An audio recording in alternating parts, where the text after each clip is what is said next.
Por que será que nos dias de hoje nós cristãos temos tanta dificuldade de sermos corrigidos? Por quê?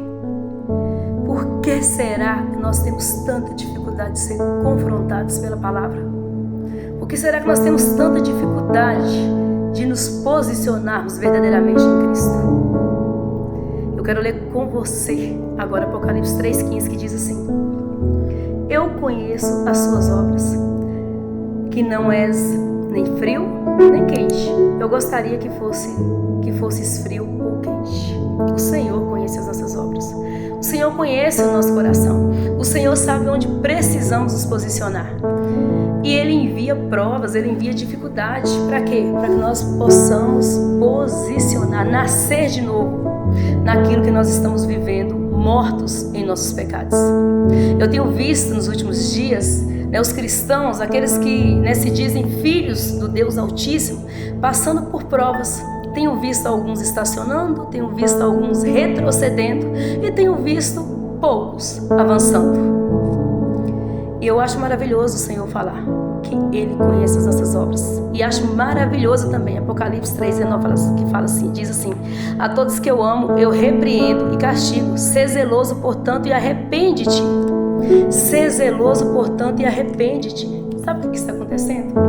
Nós estamos vivendo um tempo maravilhoso, um tempo precioso, onde o Senhor está nos exortando, onde o Senhor está nos corrigindo, onde o Senhor está nos chamando a nascer de novo. Nascer de novo. Onde nós estamos vivendo mortos em nossos pecados, por causa das nossas iniquidades. As provas é o Senhor nos dando a oportunidade de agir de maneira diferente daquilo que agimos. Eu tenho visto mais dificuldade de comunhão entre os irmãos. E é o Senhor querendo que nós posicionemos em quê? Nessa área. O Senhor quer que nós consertamos e passamos a viver a unidade da igreja. A unidade que Cristo tanto almeja entre nós. Eu tenho visto cristãos rejeitando ser confrontado, quando na verdade ele deveria entender que Cristo o ama. E a palavra do Senhor diz que Cristo corrige todos quantos Ele aceita como filho. E essa é a alegria da nossa salvação, é saber que Cristo nos aceita como filho. Essa é a alegria da salvação, é saber que Cristo nos corrige porque Ele não quer que nós continuemos como estamos. Porque se permanecermos como nós estamos agora, é um inferno que nos aguarda. É uma vida sem Cristo na eternidade. A palavra do Senhor é muito clara. Ele corrige todos quantos amam. Então por que você acha que o Senhor está te corrigindo? Porque Ele não te ama. Ele te ama. Ele te ama e por isso está te corrigindo. E o Senhor prova que nos ama e nos corrigindo. O Senhor não fica gritando: oi, irmã Adriana, eu te amo, para provar que me ama, não. Ele prova que me ama com atos. Ele provou que me ama lá na cruz. Ele provou que me ama cuidando de mim desde antes do meu nascimento. Ele provou que me ama me exortando. Ele prova que me ama me exortando através da palavra.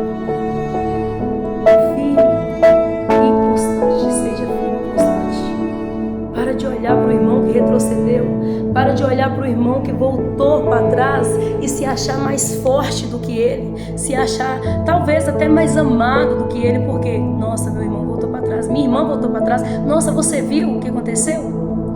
Fulano caiu depois de tanto tempo dentro da igreja.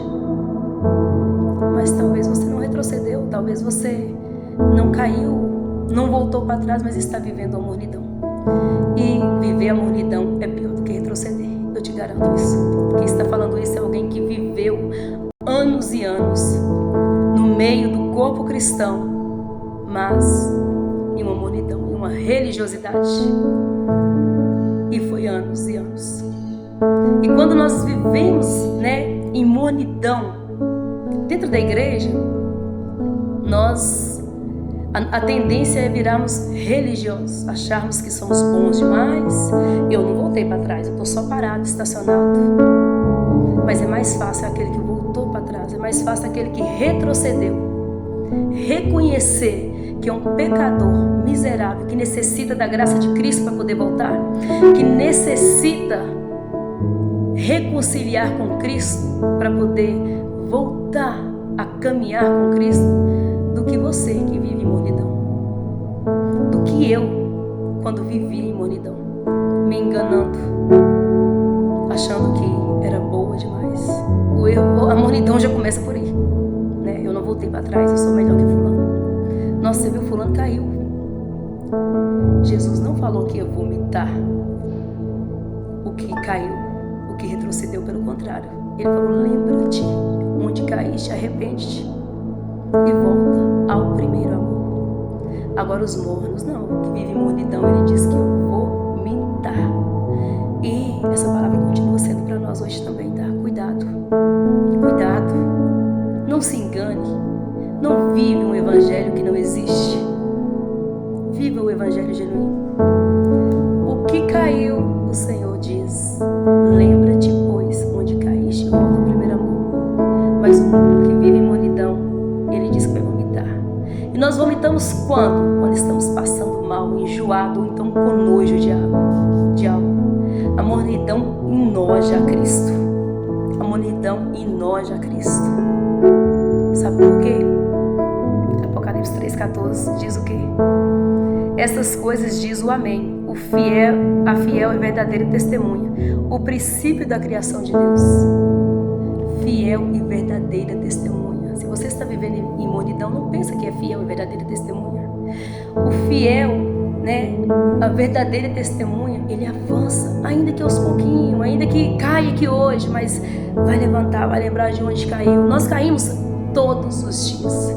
Todos os dias. E muitas vezes o religioso que acha que é um bom cristão está vivendo estacionado na mornidão, pensa que cair é aquele que prostitui, é aquele que você descobriu que é um ladrão dentro da igreja, é aquele que você descobriu que negou Jesus em algum lugar, largou a sua família.